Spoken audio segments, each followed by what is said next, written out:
বানাবো বগুড়ার ঐতিহ্যবাহী মাছের পোলাও। এখানে আমি হাফ কেজির বেশি মাছ নিয়েছি।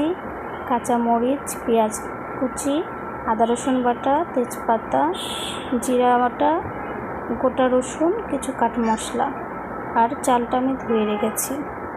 প্রথমে কড়াইতে তেল দিয়ে জিরা, তেজপাতা, কালো এলাচ, সাদা এলাচ, দারচিনি দিয়ে তারপরে এর মধ্যে পেঁয়াজ কুচি, কাঁচামরিচ কুচি দিয়ে কাঁচা ভাবটা যাওয়ার জন্য কিছুক্ষণ ভাজতে থাকবো।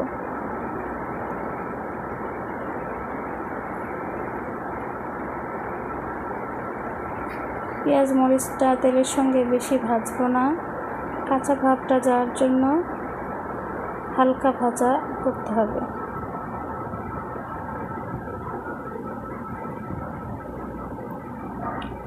এরপর আমি জিরা বাটাটা দিয়ে তেলের সঙ্গে আরেকটু ভাজবো। এরপর আদা রসুন বাটাটা আমি এই তেলের মধ্যেই দিয়ে দেব। 2 চামচের বেশি আদা রসুন বাটা একসঙ্গে করে বেটে রাখা হয়েছে, দিয়ে দিলাম।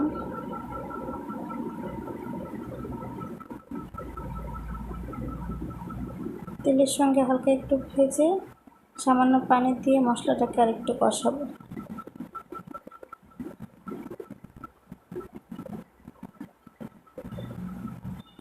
এরপর আমি 1 চামচ লবণ দিয়ে আবার মশলাটাকে একটু নেড়েচেড়ে নেব। তারপরে শুকনো মরিচ বাটা, গুঁড়া মরিচ বাটা আর কি, হলুদ বাটা,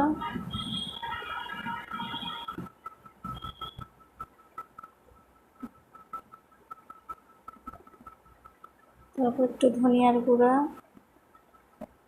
দিয়ে মশলাটাকে আরেকটু ভালো করে কষাই। কষানো মশলাটার মধ্যে আমি মাছ টুকরোগুলো দিয়ে দেব। মশলার সঙ্গে মাছটা এত সুন্দর করে ভালো করে মেশাতে হবে যাতে মাছটা সুন্দরভাবে মিশে যায় মশলার সঙ্গে আর তেল বের হয়ে আসে। সুন্দর কষানো হয়ে গেলে এখানে আমি 2 বাটির মতো পানি দিয়ে মাছটাকে সুন্দর করে সেদ্ধ করে মাছটা ছাড়া ছাড়া করে নেব। ঢাকনা দিয়ে ঢেকে দিই। এখন মাছটাকে ভালো করে কষাতে হবে যাতে মাছগুলো হালকা ভেঙে ভেঙে আসে। বগুড়ার মাছের পোলাও এই একটা ঐতিহ্যবাহী খাবার, আর মাছটা ভাঙা ভাঙা হয়ে চালের সঙ্গে একটু মিশে যাবে।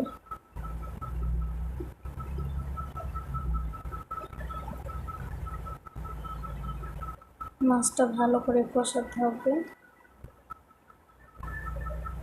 তেল না ওঠা পর্যন্ত এটা সুন্দর করে নাড়তে হবে।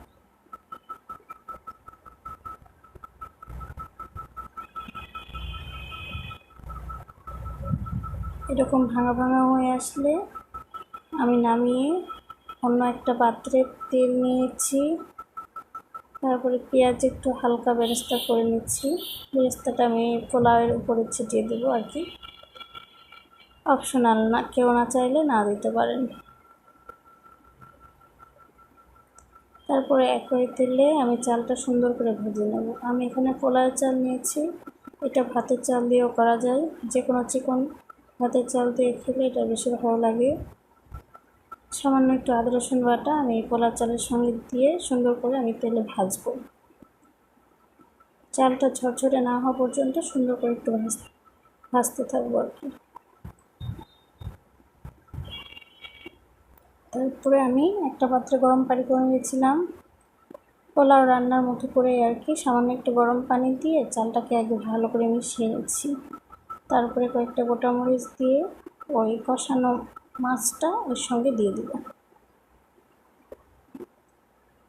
তারপরে মাছটাকে আমি চালের সঙ্গে ভালো করে মিশিয়ে নেব। তারপরে আমি আরও কিছু পানি দিয়ে ঢাকনা দিয়ে ঢেকে দিয়েছি। এখন হাইতে 10 মিনিটের মতো জাল দিতে হবে। তারপরে যখন বলক চলে আসবে সুন্দর করে নাড়া দিতে হবে। আর লবণটা অবশ্যই চেক করতে হবে। কারণ মাছের সঙ্গেই চালের যে মশলার পরিমাণটা একটু বেশি করে দিয়েছিলাম। সুন্দর করে ঢাকা দিয়ে দিতে হবে।